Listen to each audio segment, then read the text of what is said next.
प्रत्येक मनुष्य के कोई ना कोई अपने इष्ट देव अर्थात फेवरेट गॉड अवश्य होते हैं और वह उनकी तन मन धन से पूजा अर्चना इत्यादि करते हैं। उसके बावजूद भी कई लोग ऐसे होते हैं जिनको अपने इष्ट देव तो पता होते हैं, लेकिन उनके पूजन की सही विधि क्या है यह पता भी नहीं होता है।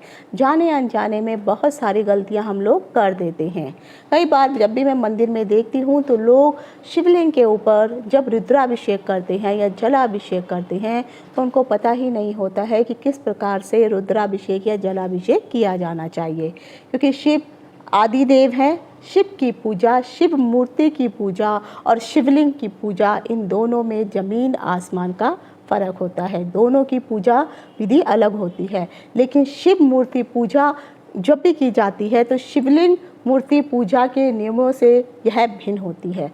शिव मूर्ति पूजा करना आसान है, लेकिन शिव मूर्ति पूजन और शिवलिंग की पूजा करने में अलग अलग नियम अपनाए जाते हैं। इसमें कुछ मर्यादाएं भी निहित होती हैं। बहुत सारे लोग अपने घर में शिवलिंग रखते हैं, वह रुद्राभिषेक या शिवलिंग अभिषेक भी करते हैं, लेकिन फिर भी वह बहुत सारे गलतियां कर जाते हैं, क्योंकि कई लोगों को यह पता ही नहीं होता है कि जब भी आप घर में शिवलिंग स्थापित करते हैं तो किस प्रकार का शिवलिंग आपके पूजा घर में होना चाहिए। शिवलिंग की पूजा किस प्रकार से की जानी चाहिए। जब भी आप शिव पूजन करते हैं तो शिवलिंग पूजन करते वक्त आपको कौन कौन सी सामग्री का प्रयोग करना चाहिए। जब आप शिवलिंग की स्थापना करते हैं, वह शिवलिंग का जो मुख होता है, यानी जो जलाधारी का जो हिस्सा होता है, वह किस दिशा की तरफ होना चाहिए। अगर आप अपने घर में प्रतिदिन शिवलिंग की पूजा करते हैं तो शिवलिंग पूजा का आखिर सही नियम क्या है। अगर शिवलिंग के साथ साथ आपने अपने घर में नंदी जी को भी स्थापित किया हुआ है तो नंदी का जो मुख है वह किस दिशा की तरफ होना चाहिए, यह भी आपको पता होना जरूरी है। जब भी आप रुद्राभिषेक करते हैं तो किस किस क्रम में जो भी रुद्राभिषेक की जो सामग्रियाँ आपको अर्पित करनी होती हैं वह किस क्रम में की जाती हैं, इसके बारे में भी बहुत कम लोग जानते हैं।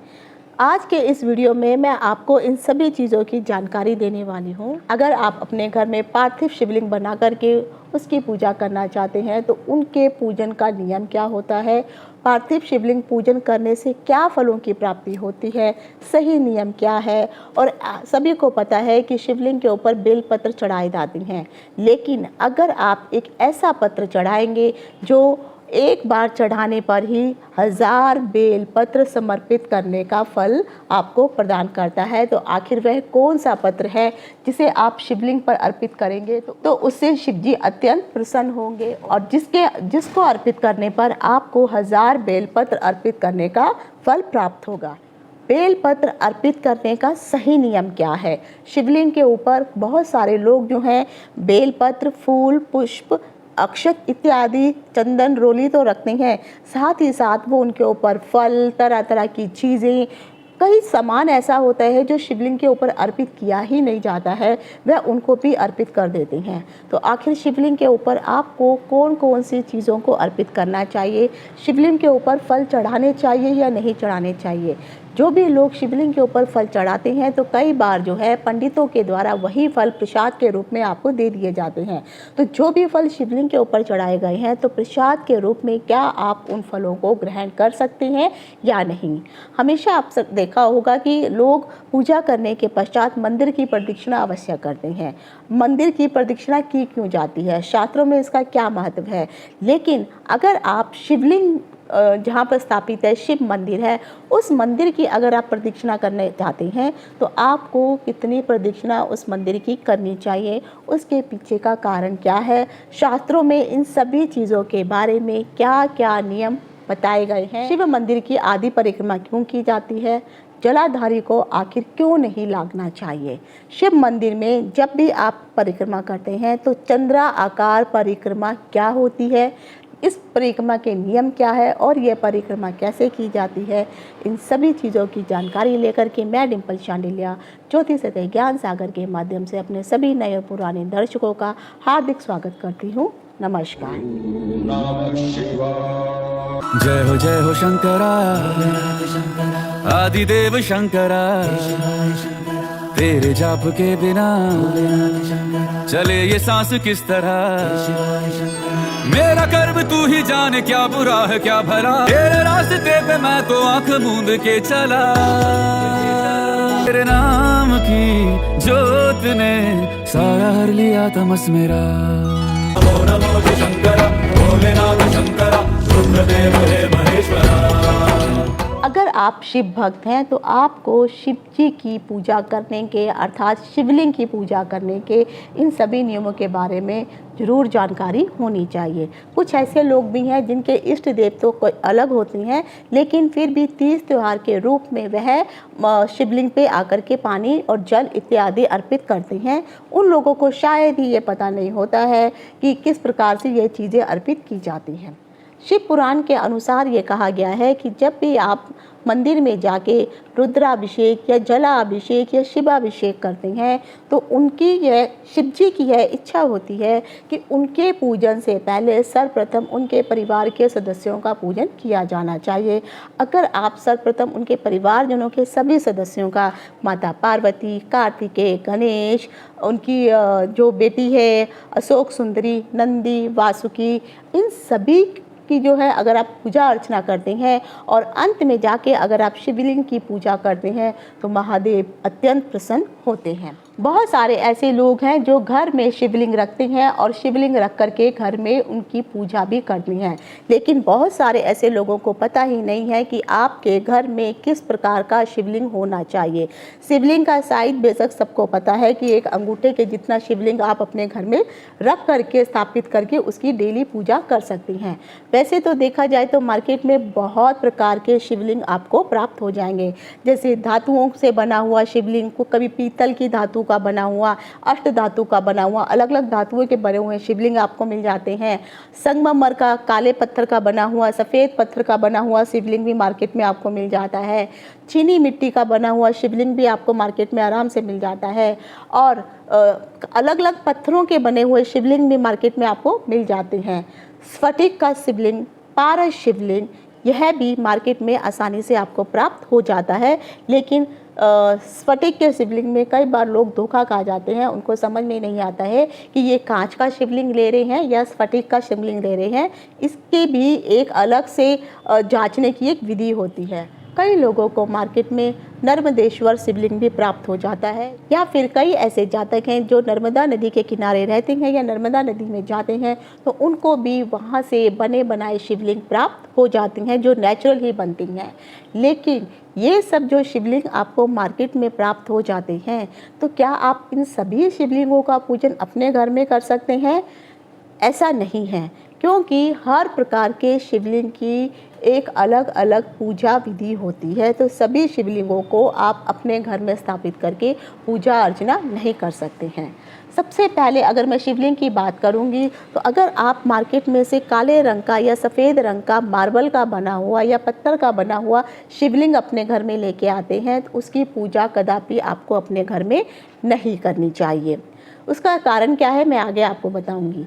दूसरा है, अगर आप अपने घर में स्फटिक का शिवलिंग लेके आते हैं, अच्छा है। पारस का बना हुआ शिवलिंग लेके आते हैं जो पारे से बना होता है, वह शिवलिंग भी रखना घर में शुभ है। किसी भी प्रकार की धातु का बना हुआ शिवलिंग आपको अपने घर में स्थापित नहीं करना चाहिए। हाँ, अगर आपको मार्केट में नर्मदेश्वर शिवलिंग प्राप्त हो जाता है तो उसकी भी पूजा आप कर सकती हैं, लेकिन याद रखिए जो नर्मदेश्वर शिवलिंग होता है वह सिर्फ जो है शिवलिंग इस आकार में ही आपको प्राप्त होता है। इसके नीचे ना तो अर्घा होता है और ना ही एक कोई स्टैंड होता है। तो जब आप नर्मदेश्वर शिवलिंग अपने घर में रखते हैं तो उसके लिए आपको एक स्टैंड, अर्घा वगैरह भी बनाना पड़ता है और एक निकासी के लिए, जल निकासी के लिए भी इस प्रकार से योनि बाग का निर्माण किया जाता है कि शिवलिंग उसके ऊपर जो है अच्छे से फिट हो जाए, तब आप उसकी पूजा अर्चना कर सकते हैं। सिंपल प्लेन नर्मदेश्वर शिवलिंग रखने से और उसकी पूजा करने से आपको उसका पूर्ण फल प्राप्त नहीं होगा।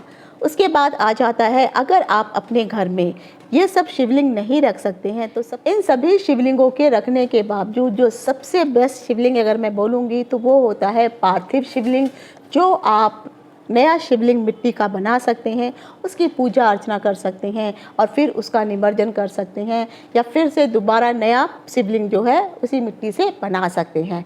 तो पार्थिव शिवलिंग का पूजन शास्त्रों में बहुत अधिक महत्वपूर्ण और शुभ माना गया है। जो भी पार्थिव शिवलिंग आप बनाएंगे, इसकी जो मिट्टी होती है वह साफ सुथरी और पवित्र मिट्टी होती है। अगर पार्थिव शिवलिंग इससे बनाते हैं और डेली पूजा अर्चना करते हैं तो कहीं ना कहीं आपको शिव की असीम कृपा का पात्र आप बन जाते हैं। घर में संगमरमर या पत्थर का शिवलिंग आखिर क्यों नहीं रखना चाहिए? इसके पीछे का कारण क्या है? क्योंकि जब भी घर में आप संगमरमर का काला या सफ़ेद या कोई अन्य पत्थर का भी शिवलिंग अपने घर में रखते हैं तो इसके पूजा के जो नियम होते हैं वो बहुत ही कड़े होते हैं। अक्सर जब भी आप मंदिरों में जाते हैं तो मंदिरों में आपने जाकर के हमेशा देखा होगा कि वहाँ पे पत्थर के शिवलिंग बने हुए होते हैं, कुछ सफ़ेद मार्बल के, कुछ काले मार्बल के शिवलिंग बने हुए होते हैं। इवन मैंने कई मंदिरों में तो नर्मदेश्वर शिवलिंग भी देखे हैं। तो जब इस प्रकार के जो शिवलिंग होते हैं, इन शिवलिंगों की पूजा विधि का एक अलग अलग से नियम होता है। आप जब देखते हैं शिवलिंग के ऊपर एक कलश होता है और कलश में से लगातार पानी की बूंद बूंद या धार शिवलिंग के ऊपर टपकती रहती है। तो अगर आप अपने घर में पत्थर का, संगमरमर का, काला, सफ़ेद या नर्मदेश्वर शिवलिंग भी रखते हैं तो आपको उसी नियमों के अनुसार ही इनका पूजन करना चाहिए। तो आपको एक कलश रखना है और फिर उस के नीचे आप शिवलिंग रखिए।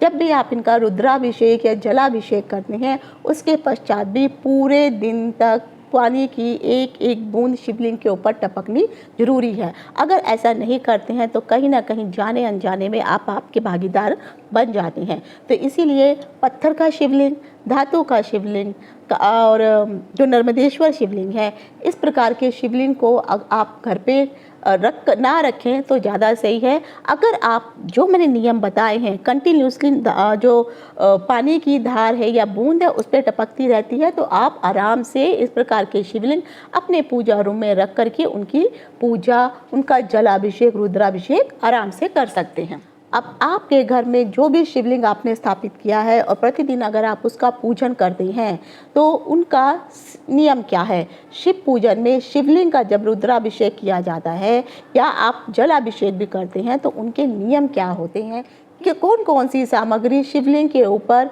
क्रम वाइज जो है आपको अर्पित करनी चाहिए।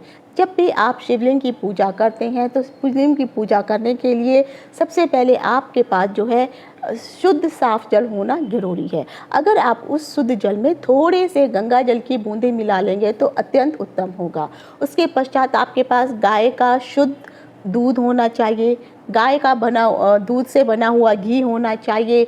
वो भी साथ में अगर गाय के दूध से बना हुआ दही भी मिल जाता है तो बहुत अच्छा है। भस्म हमेशा शिव जी को अर्पित की जाती है। धतूरा उनका प्रिय फल है। आक का फूल, बेलपत्र, अगर बेलपत्र नहीं है तो आप शमी के पत्र का प्रयोग कर सकते हैं।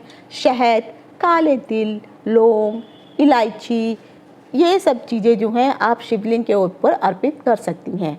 अगर आपको ये सब चीज़ें नहीं मिलती हैं लेकिन कोशिश करिए, क्योंकि भगवान भी ये देखते हैं कि मेरा जो भक्त है आखिर मेरे लिए कितनी मेहनत कर रहा है। अगर इजीली ये चीज़ें प्राप्त हो जा रही हैं तो बहुत अच्छी बात है, और अगर आपको बहुत ज़्यादा ढूंढने में मुश्किल हो रही है और फिर भी ये प्राप्त नहीं हो रही हैं तो कहीं ना कहीं भगवान इन परिस्थितियों को समझते हैं। लेकिन कोशिश करिए ये सब चीज़ें अगर आपके पास इनका अरेंज करके रखनी है तो बहुत अच्छा है। तो इन सब चीज़ों को जो है आपको जब भी आप रुद्राभिषेक या जलाभिषेक करेंगे शिवलिंग का तो ये सब सामग्री का वहाँ पर उपस्थित होना जरूरी है। आपके पास अक्षत अवश्य होने चाहिए, कुमकुम होनी चाहिए, रोली होनी चाहिए, कलावा भी आपके पास होना चाहिए, क्योंकि कलावा से कई मंदिरों में मैंने देखा है कि अगर वहाँ पे पार्वती जी स्थापित होती है तो कलावा शिवलिंग और पार्वती के चारों तरफ बांध भी दिया जाता है। तो जो जो आप चीज़ों का अरेंज कर सकते हैं वो अवश्य अरेंज कीजिए।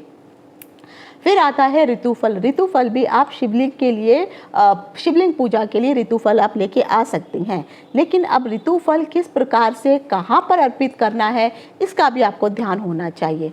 जब आप अपने घर में शिव पूजन करते हैं या अपने घर में शिवलिंग का पूजन करते हैं तो सबसे पहले आप अपने घर में स्फटिक का शिवलिंग रख सकते हैं, नर्मदेश्वर शिवलिंग रख सकते हैं, लेकिन अब उसमें जो है पानी की धार होनी चाहिए। साथ ही साथ आप पारद का शिवलिंग आप अपने घर में रख सकते हैं। तो और ज़्यादा अगर ये सब चीज़ें आपको नहीं प्राप्त होती हैं तो आप जो है प्रतिदिन अगर आप पार्थिव शिवलिंग बनाते हैं तो ये अत्यंत उत्तम होगा। तो जो मैंने शिवलिंग बताए हैं ये सारे शिवलिंग आप अपने घर में स्फटिक, नर्मदेश्वर और पारद शिवलिंग ये अपने घर में आप पूजा स्थान पे रख सकते हैं, क्योंकि इन शिवलिंगों के ऊपर जो है कंटिन्यूसली पानी की धार का गिरना या बूंद बूंद गिरना जरूरी नहीं है। तो यहाँ पर जो है ये अपवाद के रूप में आ जाता है कि आपने सुबह एक समय शिवलिंग का अभिषेक कर दिया, उसके बाद उसको साफ करके स्वच्छ करके वापस पुनः जो है अपने इष्ट देव के समक्ष उसको अगर आप रख देते हैं तो कहीं ना कहीं इससे जो है आपको दोष भी नहीं लगता है और आप घर में बैठ करके रुद्राभिषेक या शिवलिंग का जलाभिषेक आराम से कर लेते हैं। कई बार आपके ग्रहों की स्थितियां ठीक नहीं होती हैं, तो आप जब भी रुद्राभिषेक करने जाएं तो अपने ग्रहों से संबंधित जो भी फल आपको मार्केट में मिलते हैं या सीजनल फल जो भी आपको प्राप्त होते हैं तो उन फलों का रस अवश्य निकाल लीजिए। रुद्राभिषेक करते वक्त उन फलों के जो रस हैं, याद रखिए, कोशिश करिए रस आप अपने घर में स्वयं ही निकाले तो ज़्यादा अच्छा होगा, मार्केट से बना हुआ रस ना निकाले तो सही है। तो उन रसों से भी आप जो है शिवलिंग का अभिषेक कर सकते हैं। तो इससे कहीं ना कहीं आपके जो ग्रह हैं जो आपको अशुभ फल दे रहे हैं तो वह फल जो है धीरे धीरे अशुभ फल कम होना शुरू हो जाते हैं। जैसे गन्ने का रस आप चढ़ा सकते हैं, तो गन्ने के रस से जो है आपके अगर मंगल में कहीं पे कुछ प्रॉब्लम है तो गन्ने का रस चढ़ाना चाहिए। अगर आपके पास लक्ष्मी की कोई प्रॉब्लम है, पैसों से संबंधित कुछ इशू चल रहा है तो आप अनार के फल का रस चढ़ा सकते हैं। तो इस तरह अलग अलग फलों के रसों से अभिषेक करने पर अलग अलग मन वांछित फलों की प्राप्ति होती है। और जो भी ग्रह आपको अशुभ फल दे रहे थे धीरे धीरे वह शुभ फल प्रदान करना शुरू कर देते हैं। और जब भी आप पार्थिव शिवलिंग का पूजन करते हैं तो पार्थिव शिवलिंग का पूजन करने के पश्चात उसको अपने इष्ट देव के पास रखने की ज़रूरत नहीं है। पार्थिव शिवलिंग का पूजन होने के पश्चात उस शिवलिंग को आप पुनः जो है जल में जो है दोबारा डाल करके उसकी मिट्टी को जो है फिर से जो है घोल सकते हैं और उस मिट्टी का प्रयोग आप किसी पौधे में कर सकते हैं, या फिर उस पार्थिव शिवलिंग का जो भी आपने अभिषेक वगैरह किया है तो कहीं नदी इत्यादि आपके आसपास है या कोई तालाब भी है तो वहाँ पर जाकर के भी इसका निमज्जन आप कर सकते हैं। अब आता है कि मान लीजिए आप पूजन कर रहे हैं और शिवलिंग का पूजन आप अपने घर में कर रहे हैं, तो सर्वप्रथम ये चीज़ आती है कि जब भी आप शिवलिंग का पूजन करते हैं, चाहे कोई भी शिवलिंग जो भी मैंने आपको बताए हैं, तो शिवलिंग रखने की भी एक दिशा निर्धारित की गई है। अब आपको मैं एक एग्जाम्पल दे के समझाती हूँ। मान लीजिए ये जो है आपका शिवलिंग है और ये इस तरह से जो है जलाधारी है।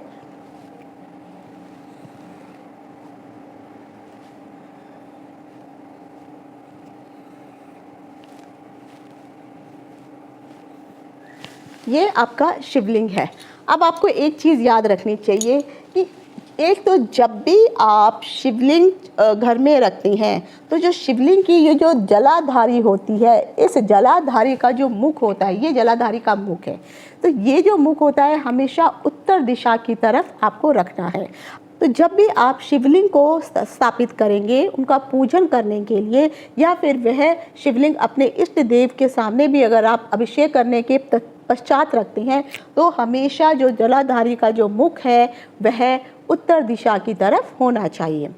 कई लोग अपने घर में शिवलिंग के साथ साथ नंदी को भी स्थापित करते हैं। अगर शिवलिंग के साथ नंदी नहीं है तब भी कोई इशू नहीं है, आप सिर्फ अकेले शिवलिंग का ही पूजन आराम से कर सकते हैं, क्योंकि इस शिवलिंग के अंदर ही अगर आप देखेंगे तो सभी प्रकार के आपको जो है शिव परिवार के जो सदस्य हैं उनका भी कहीं ना कहीं इनमें वास होता है। 33 कोटि के देवी देवता भी यहाँ पर आपको प्राप्त हो जाते हैं। लेकिन फिर भी अगर जो लोग अपने घर में नंदी रखते हैं तो उन लोगों के लिए भी हमेशा ये ध्यान रखना है कि जब भी आप नंदी रखेंगे तो नंदी का जो मुख होता है वह ईस्ट की तरफ होना चाहिए। अब जैसे मैंने आपको बताया है कि ये जो हिस्सा है ये वाला ये उत्तर की तरफ है, तो शिवलिंग के समक्ष जब भी आप नंदी को विराजमान करेंगे तो नंदी का जो मुख है वह पूरब की तरफ होना चाहिए। तो अर्थात यहाँ पर ये मान लीजिए हम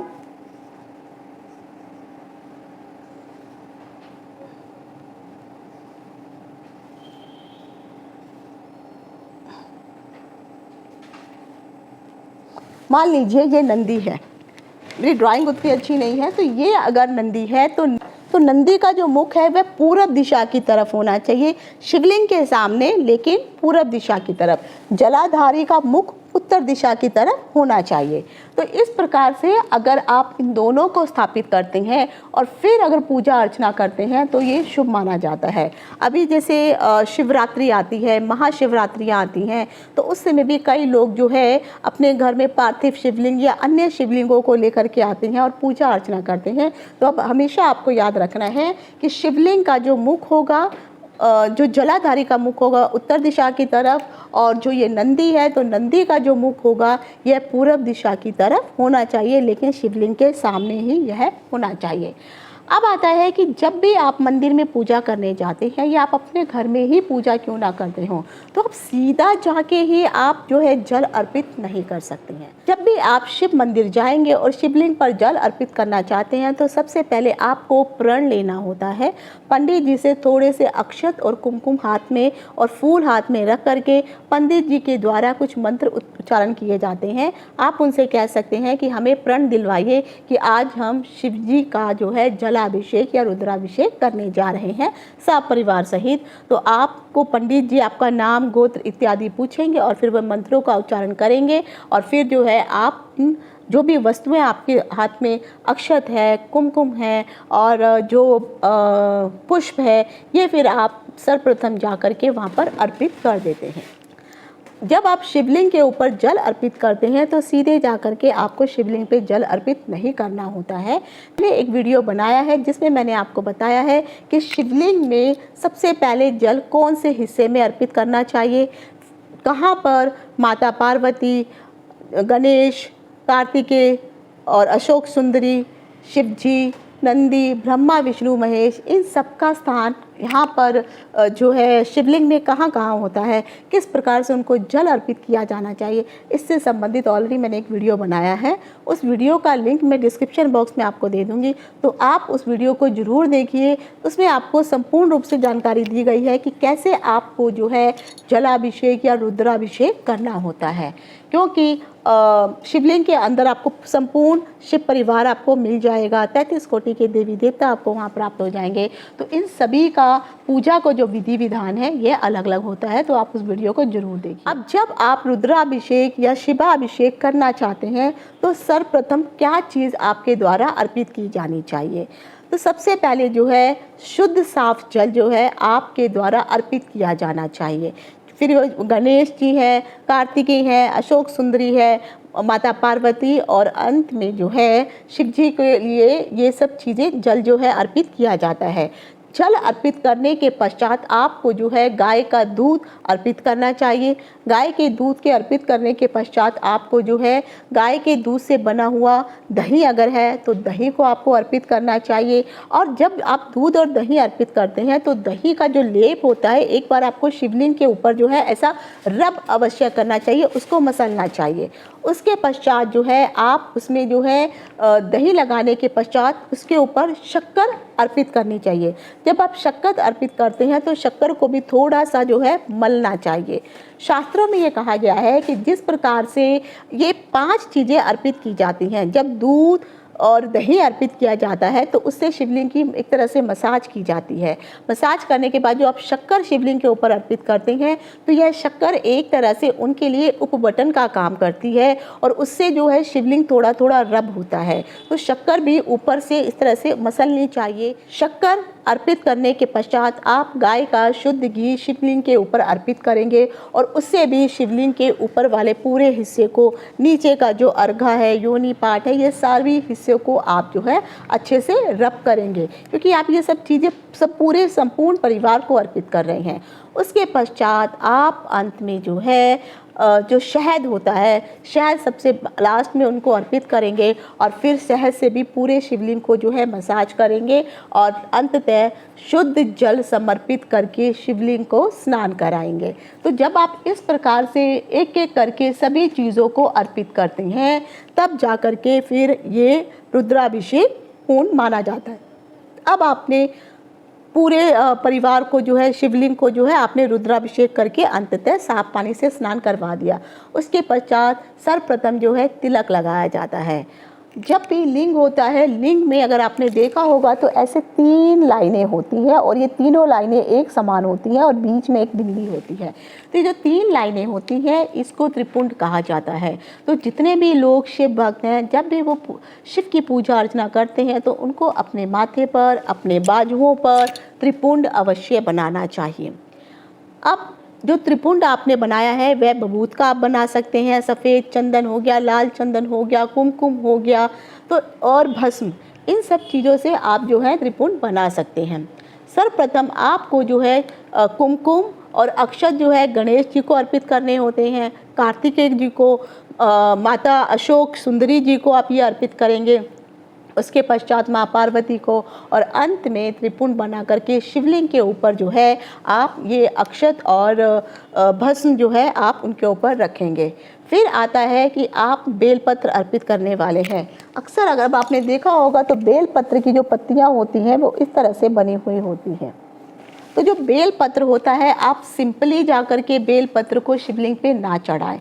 कोशिश करिए आप भस्म ले लीजिए, या सफ़ेद चंदन मिल जाता है, या कुमकुम भी मिलती है, या हल्दी भी आप ले सकते हैं। तो उससे जो है जो पहले तो एक चीज़ ध्यान रखनी होगी कि जो पत्तियां होती हैं, पत्तियों का जो चिकना भाग होता है, अगर ये शिवलिंग है तो ये चिकना भाग है, ये फ्रंट है और ये बैक है, तो पत्तियों के चिकने भाग को शिवलिंग के ऊपर इस तरह से रखा जाता है। लेकिन आप सिंपल पत्तियाँ जो है बेलपत्र आप ऐसे नहीं रखेंगे।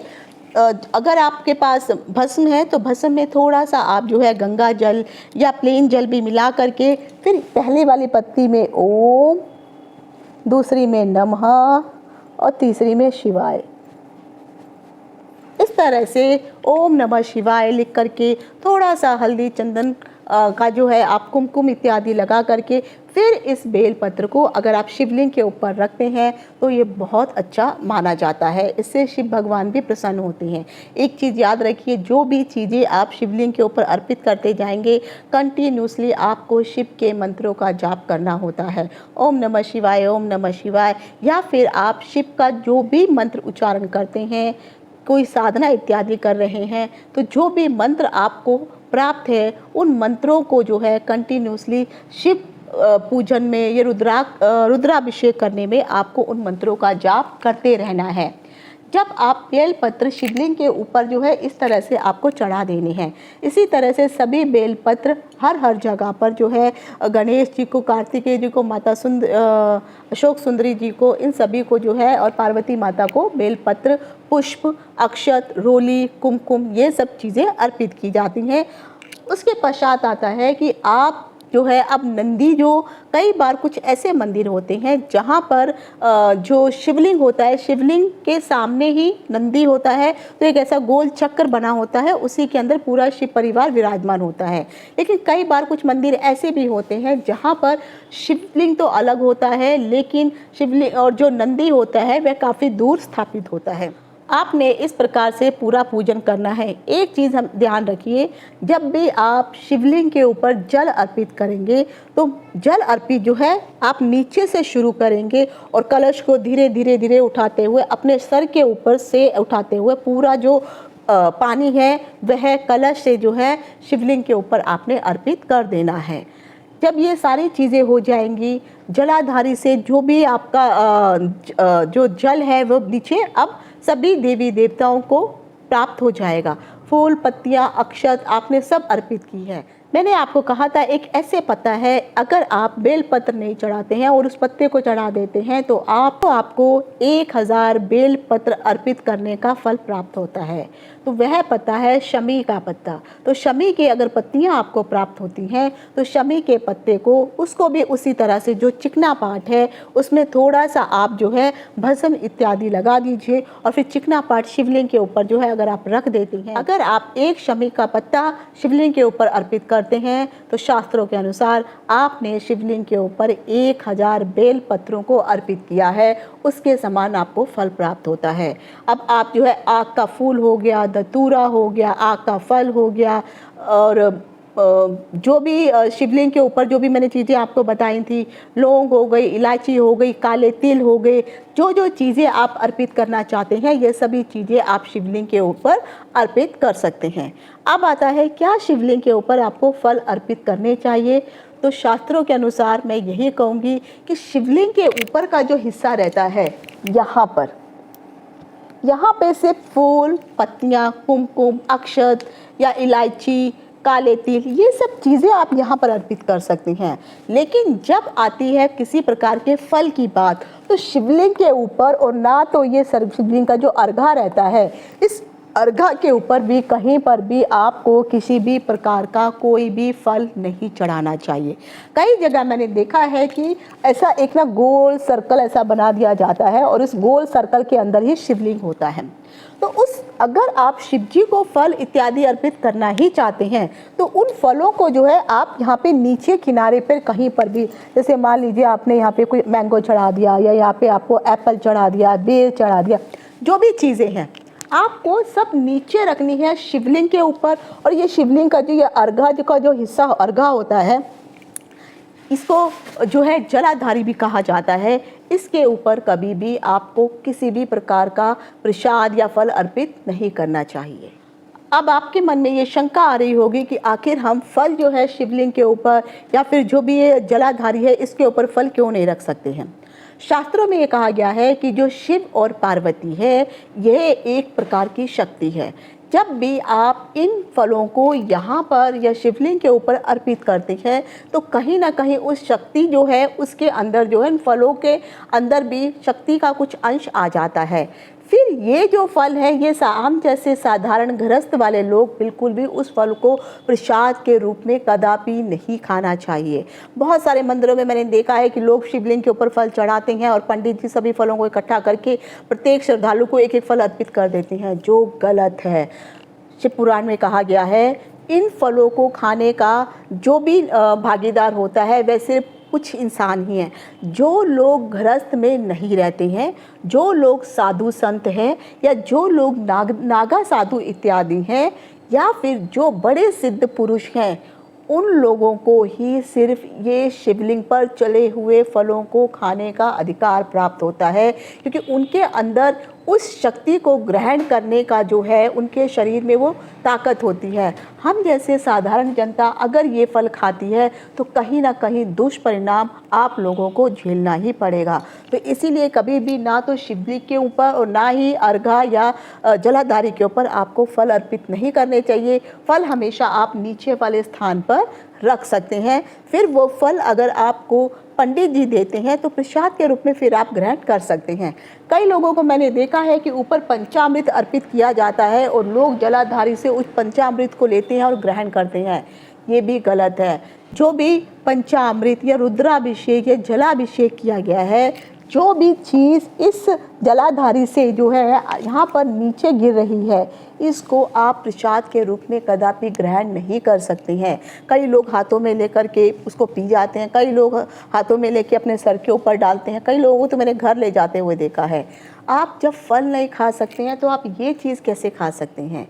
इन चीज़ों को हम जैसे साधारण लोगों को खाने के लिए एकदम वर्जित माना गया है, क्योंकि इन शक्तियों को हम लोग अपने अंदर जो है नहीं समेट सकते।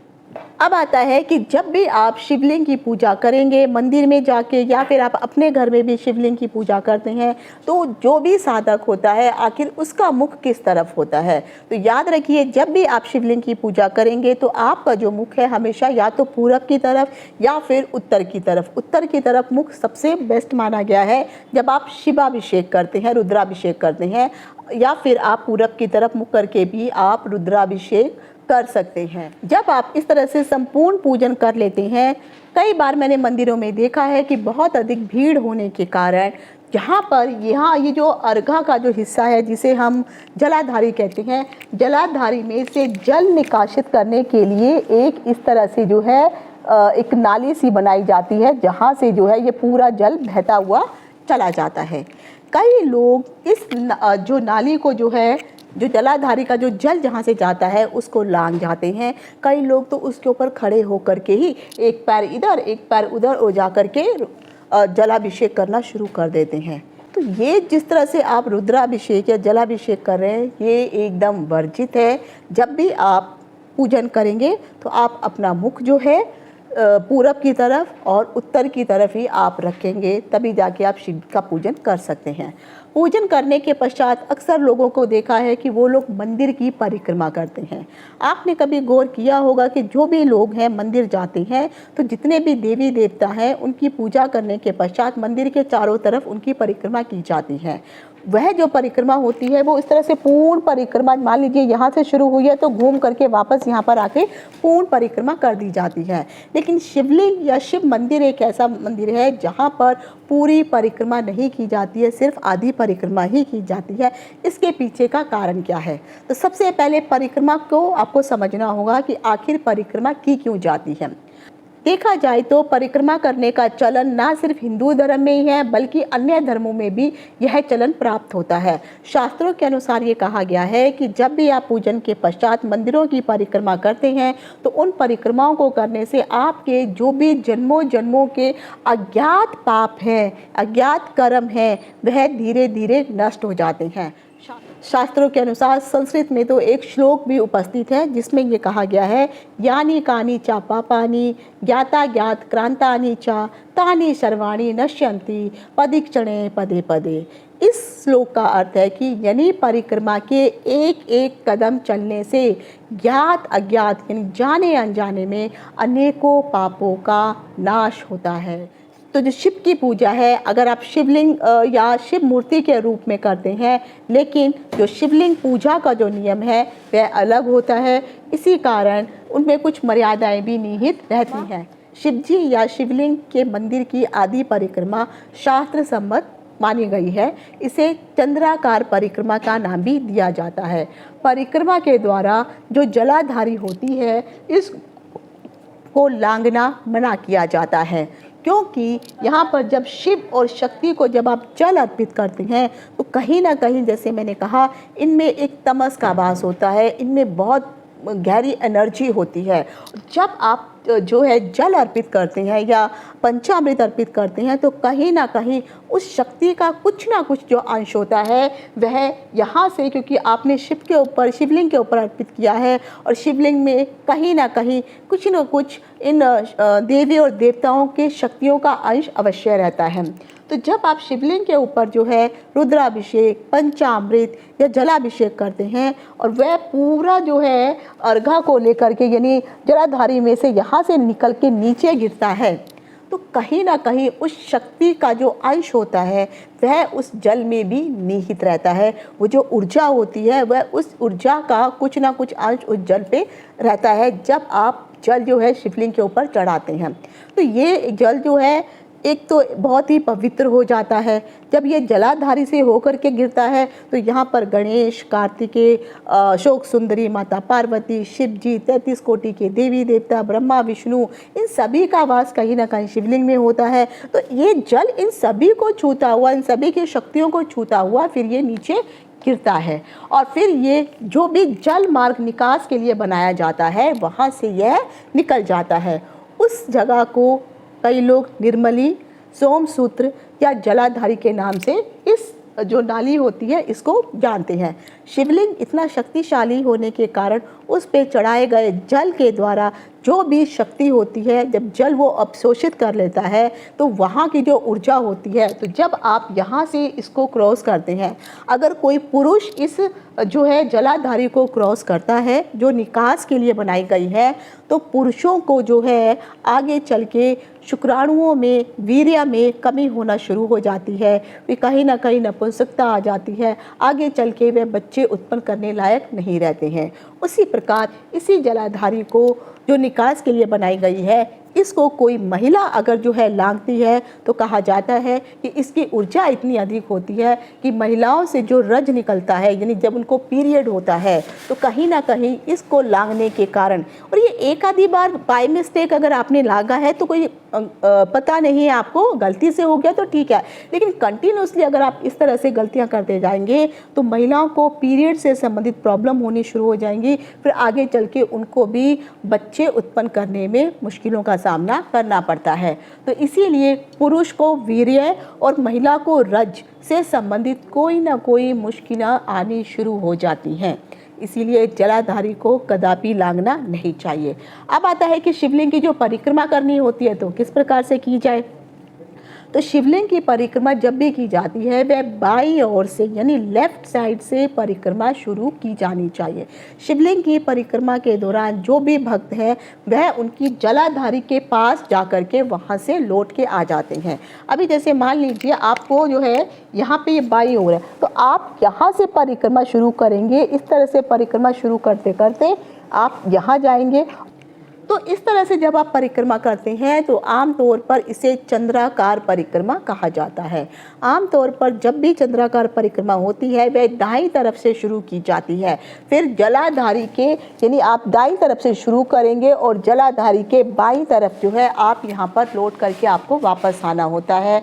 तो इस प्रकार की परिक्रमा को अर्ध परिक्रमा कहते हैं, क्योंकि ये अर्ध चंद्रमा के जैसा ये बन जाता है। कुछ आचार्यों का ये मानना है कि जो भी जलाधारी है, कई बार क्या होता है कुछ ऐसे मंदिर होते हैं जिनमें ये जो यहाँ से जो जलाधारी में से जो पानी निकल रहा है वह पानी सीधा जो है अंडरग्राउंड हो जाता है, भूमि में समा जाता है और इस तरह से जलाधारी नहीं बनी हुई होती है। तब आप वहाँ पर जाकर के जो है पूर्ण प्रदक्षिणा कर सकते हैं।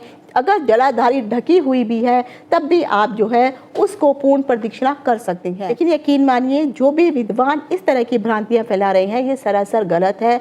शास्त्रों में, शिव पुराण में भी ये कहा गया है, चाहे वह भूमिगत जल जा रहा हो, चाहे वह जलाधारी ढकी हुई क्यों ना हो, फिर भी आप जो है उस जलाधारी को लांघ नहीं सकते हैं। हमेशा जब भी शिवलिंग की या शिव मंदिर में प्रदक्षिणा की जाती है तो अर्ध प्रदक्षिणा ही की जाती है। तो ये जो मान्यता है कि ये जो जल है वो नीचे पृथ्वी के नीचे मिट्टी में सोख लिया जा रहा है, इसीलिए आपको कोई फर्क नहीं पड़ता पूरा आप जो है प्रदक्षिणा कर ले, या ढकी हुई है तो पूरी प्रदक्षिणा कर ले, यह गलत है।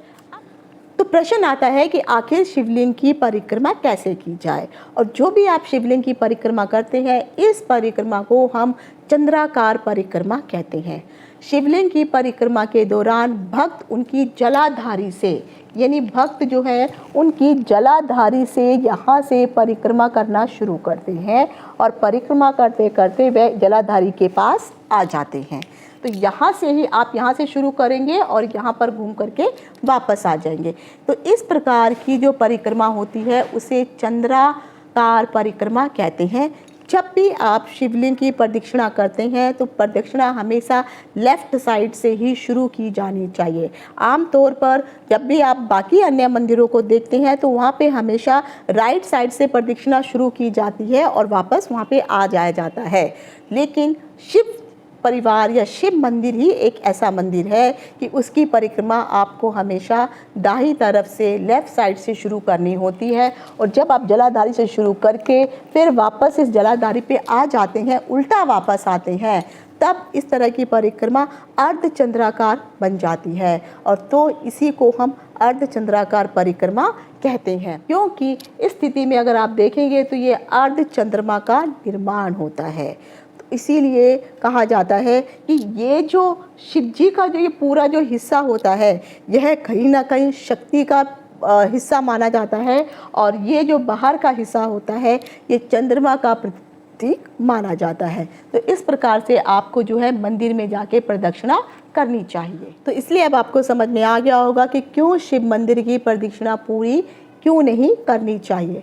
तो आशा करती हूँ शिव पूजन से संबंधित जो भी मैंने आपको जानकारी प्रदान की है यह जानकारी आपके लिए लाभदायक रही होगी। आप अगर शिवरात्रि में पूजा करने वाले हैं, महाशिवरात्रि की पूजा करते हैं या घर में भी अगर आप पूजा इत्यादि करते हैं तो इन छोटे छोटे नियमों को ज़रूर अपनाइए, क्योंकि अगर आप नियमों से पूजा करेंगे तो कहीं ना कहीं आशीर्वाद जो ईश्वर का है वो जल्दी आपको प्राप्त होगा। ये कई लोग हैं जो कई महीनों सालों तक पूजा करते रहते हैं लेकिन उनको उनके मन वांछित फलों की प्राप्ति होती ही नहीं है, क्योंकि कई बार जाने अनजाने में वो इस प्रकार की गलतियां कर ही देते हैं। एक चीज़ मैं आपको और बताने वाली थी कि नंदी को अगर आप जो है बेलपत्र अर्पित करते हैं तो वो किस प्रकार से बेलपत्र अर्पित करने चाहिए। तो आपने संपूर्ण शिव पूजन कर लिया, उसके पश्चात जो है नंदी के पास भी जा कर के उनका पूजन करना चाहिए। नंदी को भी आप बेलपत्र अर्पित कर सकते हैं। तो नंदी को बेलपत्र कैसे अर्पित किया जाएगा, मान लीजिए ये नंदी है और ये तो नंदी के जो पैर हैं वो इस तरफ से जो है आगे की तरफ रहते हैं, इस तरफ से, और ये पीछे उनका शरीर होता है, इस तरह से वो बैठे हुए होते हैं। तो ये नंदी के जो पैर होते हैं आपको सबसे पहले वहाँ पर बिलपत्र अर्पित करने चाहिए। अब नंदी की तरफ जो है बिलपत्र कैसे अर्पित करेंगे, तो जब भी आप नंदी को बिलपत्र अर्पित करने वाले हैं तो ये नंदी का जो पैर है, क्योंकि बिलपत्र में मैंने कहा इस तरह से 1 पत्ती, 2 पत्ती और 3 पत्तियाँ होती है और एक डंडी होती है। तो जब आप नंदी को बिलपत्र अर्पित करेंगे तो वही बिलपत्र का जो सीधा हिस्सा होता है उस पर भी अगर आप ओम नमः शिवाय इत्यादि लिख करके, चाहे कुमकुम से लिखे, चंदन से लिखे, जैसी आपकी मर्जी है, और वो बिलपत्र जो है आपको इस तरह से अर्पित करना है। तो यानी आपको मैं बता दूं, ये वाली पत्ती, 1 पत्ती और ये पत्ती और ये डंडी, तो ये जो पत्ती का जो मुख होगा ये शिव जी की तरफ अर्थात शिवलिंग की तरफ, ये इस तरह से शिवलिंग की तरफ इनका मुख होना होगा। और ये जो डंडी होगी वह जो नंदी जी हैं, नंदी जी के मुख की तरफ जो है यह पत्ती की डंडी आ जाएगी।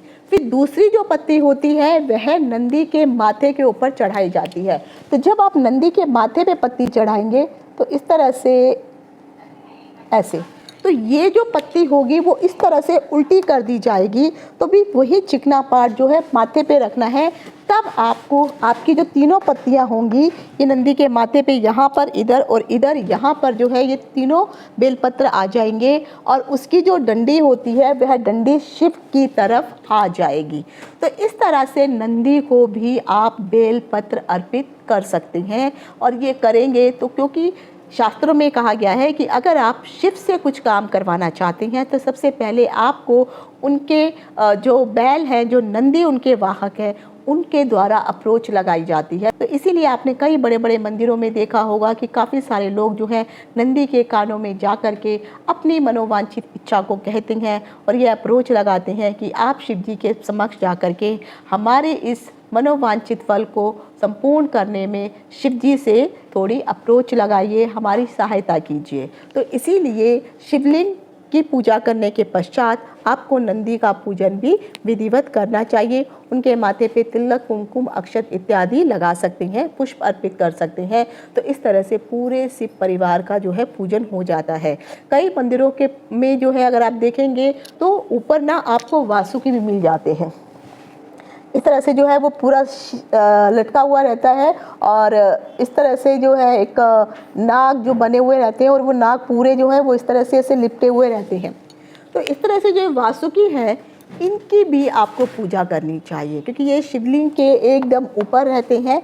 कई मंदिरों में रखा जाता है, कई मंदिरों में बाद में रखते हैं। तो वासुकी का पूजन भी आपको उसी प्रकार से ही थोड़ा कुमकुम, अक्षत, रोली, पुष्प, ये सब चीज़ें और वही जो बेल पत्ते हैं ये इनके ऊपर भी अगर आप वासुकी के ऊपर भी अर्पित करते हैं तो कहीं ना कहीं शिव भगवान अवश्य प्रसन्न होते हैं। क्योंकि मैंने कहा था कि शिव ये चाहते हैं कि सर्वप्रथम उनके परिवार के जितने भी सदस्य हैं उनका पूजन सर्वप्रथम हो और अंत में उनका पूजन किया जाए, तो वह आपके मन वांछित फलों को प्रदान करने का आशीर्वाद देते हैं और वह प्रसन्न भी होते हैं। तो आशा करती हूँ कि जो भी जानकारी मैंने आपको शिव पूजन से संबंधित आज प्रदान की है यह आपके लिए लाभदायक होगी।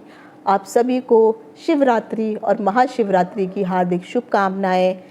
ईश्वर आपकी मनोकामनाएं पूर्ण करें और आप इस विधि से ही संपूर्ण पूजन करें। आज यहीं तक। इति शुभम। नमस्कार।